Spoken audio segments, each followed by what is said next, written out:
이 시각 주요 뉴스입니다. 우리나라 축구 국가대표팀이 러시아 월드컵 두 번째 경기에서 멕시코에 1대2로 패했습니다. 조별리그 마지막 경기를 남겨둔 우리나라는 자력으로 16강 진출이 어렵게 됐습니다. 폼페이오 미국 국무장관이 언론과 인터뷰에서 북한 비핵화에 자신감을 나타냈습니다. 미국이 협상 마지노선을 알고 있기 때문에 이번 대북 협상은 다를 것이라고 밝혔습니다. 김종필 전 국무총리 빈소에는 각계 인사들의 조문이 밤늦게까지 이어졌습니다. 정부는 김 전 총리에게 국민훈장 무궁화장을 추서하기로 했습니다. 잠시 뒤에 뵙겠습니다. 시청자 여러분 안녕하십니까? TV조선 뉴스 시작합니다. 우리 축구 국가대표팀이 러시아 월드컵 조별리그 2차전에서 멕시코에 1대2로 패했습니다. 후반 종료 직전 손흥민의 첫 골이 터졌지만 승부를 뒤집기에는 역부족이었습니다.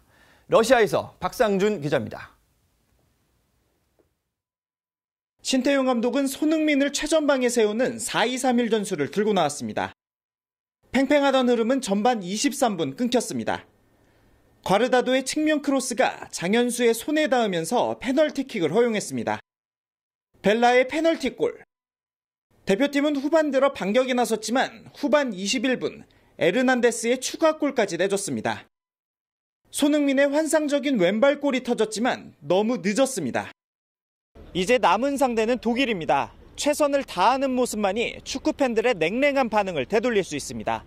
러시아 로스토프나도도에서 TV조선 박상준입니다.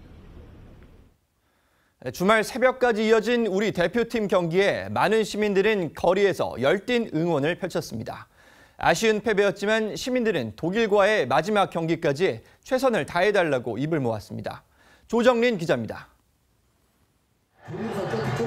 축구 국가대표팀을 응원하기 위해 다시 한번 거리로 모인 시민들.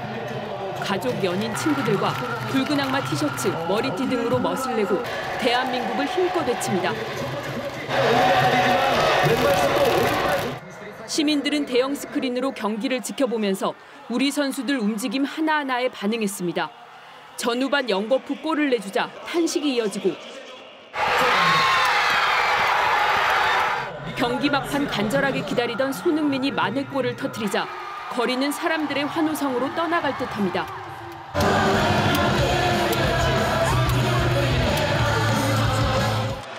하지만 결과는 또다시 패배.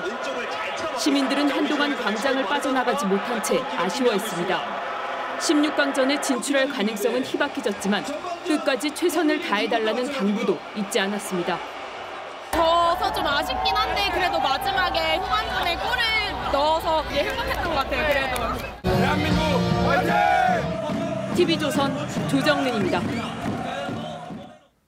폼페이오 미 국무장관이 북한 비핵화 협상에 대한 낙관적인 전망을 밝혔습니다. 미북 모두 이번 협상의 한계선을 넘어서지 않을 것이라고 했습니다. 권은영 기자입니다. 현지 시간 23일 폼페이오 미 국무장관이 미북 모두 레드라인을 이해하고 있고 어느 쪽도 선을 넘어서려고 하지 않을 것이라고 밝혔습니다. 폼페이오 장관은 미 MSNBC 방송과의 인터뷰에서 미북 협상은 처음이 아니지만 이번은 다를 것이라는 믿음을 가지고 있다고 강조했습니다. 미북 모두 서로의 협상 마지노선을 지키면서 실질적인 비핵화 성과를 낼 것이라는 취지입니다. 낙관적인 전망을 내놓았지만 만약 협상이 생산적이지 않거나 선의로 진행되지 않는다면 강한 대북 제재를 들어갈 것이라고 강조했습니다. 실제로 트럼프 행정부는 미북 정상회담 이후 열흘이 지났지만 북한이 후속 행동에 뜸을 들여 북한에 대한 경제 제재를 1년 더 연장했습니다. 김정은 위원장에 대해선 유머 감각이 있고 서구에 대해서도 익숙하다면서 똑똑하고 사안을 매우 잘 알고 있다고 호평했습니다. 또 미북 협상은 양자의 대화라며 중국의 개입에 대해 선을 긋기도 했습니다. TV조선 권은영입니다. 남북이 동해와 서해지구 군 통신선 복구를 위한 실무 접촉을 내일 갖습니다. 앞으로 통신선을 어떻게 개통할지 논의할 예정입니다. 이채영 기자입니다. 내일 서해지구 우리 측 남북 출입사무소에서 열리는 남북 실무 접촉은 남북의 통신 전문가와 실무진들이 진행합니다. 우리 측에서는 조영근 국방부 북한정책과장 등이, 북측에서는 엄창남 육군대자 등이 참여할 예정이라고 국방부는 밝혔습니다. 지난 14일 남북 장성급 회담에서 합의한 동서해지구 군통신선을 완전히 복구하는 문제를 논의할 예정입니다. 장성급 군사회담에서 합의할 수 있는 그런 현안, 특히 그 동서해지구 군통신선을 정상화시키는 문제와 그리고 서해 우발 충돌 방지 조치를 명시한 육사 합의서를 복원하는 그런 문제에 대한 합의를 이루었습니다. 동서해지구 통신선과 우리 해군의 평택 2함대, 북한군의 남포 서해함대사령부 간 통신망 복원까지 논의됩니다. 서해지구 통신선은 지난 1월 9일 복원됐지만 음성통화만 가능해 팩스 등 문서를 주고받으려면 광케이블을 복구해야 합니다. 광케이블이 유엔 안보리 대북제재상 대북금수품목으로 분류돼 있는 점이 난제입니다. 동해지구 통신선은 군사분계선 이북 지역에서 발생한 산불로 2011년 소실돼 새로 개설해야 합니다.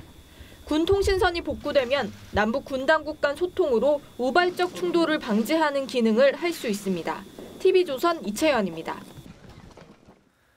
어제 별세한 김종필 전 국무총리의 빈소에는 밤 늦게까지 여야 정치권은 물론 각계 인사들의 발길이 이어졌습니다. 정부는 김 전 총리에 대해 훈장을 추서하기로 했습니다. 조정린 기자입니다. 어젯밤 8시쯤 김종필 전 총리의 빈소를 찾은 이낙연 국무총리는 1시간 반가량 자리를 지키며 유가족들을 위로했습니다. 이 총리는 김 전 총리의 공적을 기려 훈장을 추서해드리기로 정해졌다고 말했습니다. 현대사의 오랜 주역이셨고 또 전임 총리이셨기 때문에 훈장 추서해드리기로. 한병도 청와대 정무수석도 고인의 가시는 길에 소홀함이 없이 하겠다는 정부 입장을 김 전 총리 측에 전달했습니다. 장례 이틀째인 오늘도 여야 정치인 등 사회 각계 인사들의 조문이 이어질 예정입니다. 더불어민주당에서는 홍영표 원내대표 등 원내대표단이 빈소를 방문할 예정이고 자유한국당에서는 홍준표 전 대표와 김무성 의원 등이, 바른미래당에서는 김동철 비상대책위원장이 조문을 할 계획입니다. 또 반기문 전 유엔 사무총장, 이인재 전 의원 등도 빈소를 찾을 것으로 알려졌습니다. 장례는 고인의 뜻에 따라 가족장으로 5일간 치러집니다. 발인인 오는 수요일엔 서울에서 영결식과 노제가 치러지고 김 전 총리의 유골은 충남 부여의 가족 묘역에 있는 부인과 합장되게 됩니다. TV조선 조정린입니다. 재치와 위트의 정치인, 수사의 달인, 김종필 전 총리에게 따라붙던 별칭입니다.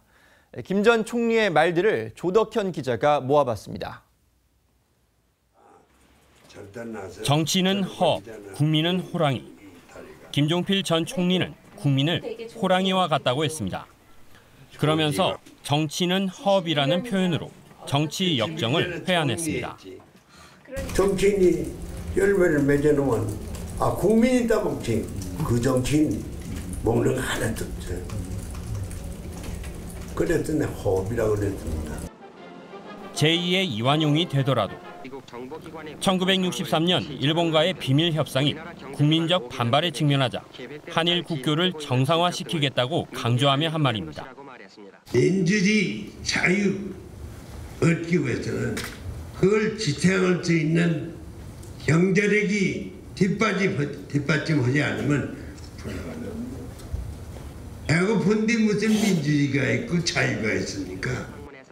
자이반 타이반. 김 전 총리는 같은 해 미국으로 떠나기 전 자이반 타이반이란 말을 남겼습니다. 떠나고 싶어가는 게 아니라는 걸 애둘러 표현한 겁니다.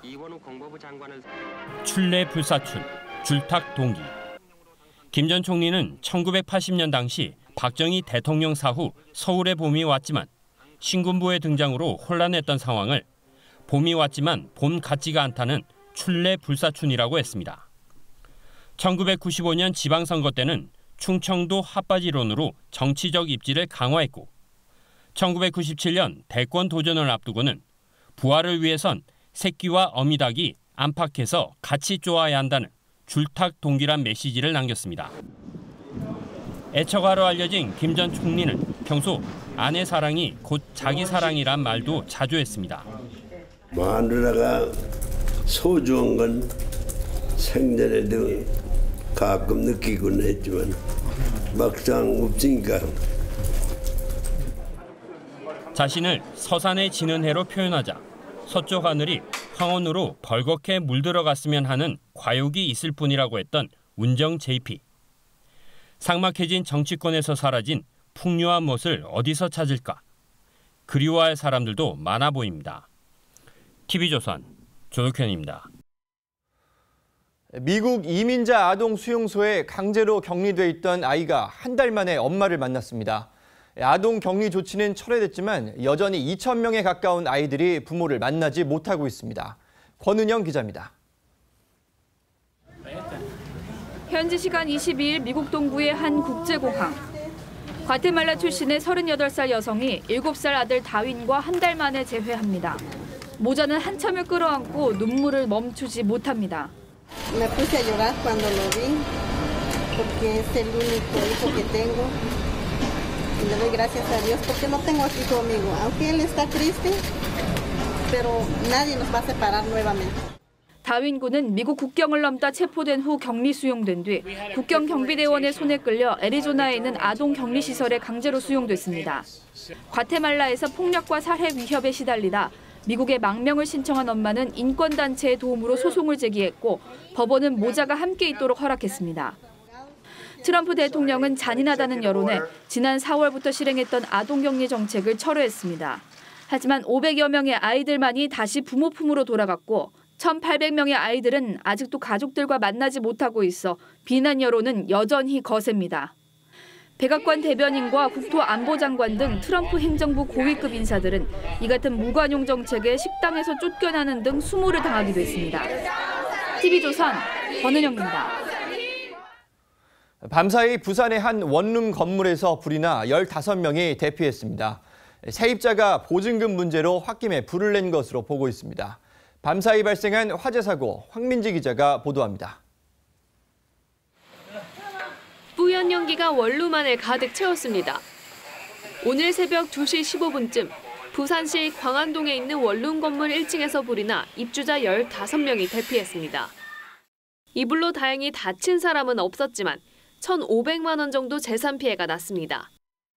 경찰은 불을 지른 1층 세입자 60살 이모 씨를 붙잡아 조사하고 있습니다. 이 씨는 월세가 빌렸다는 이유로 집주인이 보증금을 돌려주지 않자 홧김에 불을 지른 것으로 조사됐습니다. 화재 당시 만취 상태였던 이 씨는 입고 있던 옷을 벗은 뒤 라이터로 옷에 불을 붙였다고 진술했습니다. 가스렌지가 부서지고 새까맣게 탔습니다. 연기가 자욱한 집안에선 반려견들이 차례로 구조됩니다. 어제 오후 4시 50분쯤 서울 강남구 역삼동의 한 다가구 주택 5층에서 불이 나 10여 분 만에 꺼졌습니다. 다친 사람은 없었지만 이 불로 소방서 추산 810만 원의 재산 피해가 났고 건물 안에 있던 주민 5명이 대피했습니다. 경찰과 소방당국은 집주인이 집을 비운 사이 집안 주방에서 불이 시작된 것으로 보고 정확한 화재 원인을 조사하고 있습니다. TV조선 황민지입니다. 어제 서울에 폭염주의보가 내려진 가운데 오늘은 또다시 올 들어 최고 기온을 기록하는 곳이 많겠습니다. 서울의 한낮 기온은 33도, 경주는 최고 35도까지 오르겠습니다. 이채영 기자입니다. 일요일인 오늘은 전국이 대체로 맑겠지만 수도권과 충남 지역은 아침까지 짙은 안개가 끼는 곳이 있겠습니다. 대기가 정체하고 국외 오염물질까지 유입되면서 오늘 수도권과 충남, 전북과 부산, 울산 지역은 미세먼지 나쁨 수준이 예상됩니다. 또 오후에는 햇살이 강하게 내리쬐면서 전국에서 오존 농도도 나쁨 수준으로 높아지겠습니다. 오늘 아침 기온은 전국이 16도에서 24도로 어제와 비슷합니다. 낮 기온은 어제보다 올라 서울과 광주 33도, 대구와 강릉 34도까지 오르겠습니다. 서울, 경기와 강원, 충북과 영남, 전남 지역에는 폭염주의보가 발령됐습니다. 더위는 제주도 남쪽 해상에 머무르던 장마전선이 북상하면서 내일부터 누그러지겠습니다. 제주도를 시작으로 화요일과 수요일에는 전국에 올해 첫 장맛비가 내릴 전망입니다. TV조선 이채연입니다. TV조선 뉴스 마칩니다. 시청해주신 여러분 고맙습니다.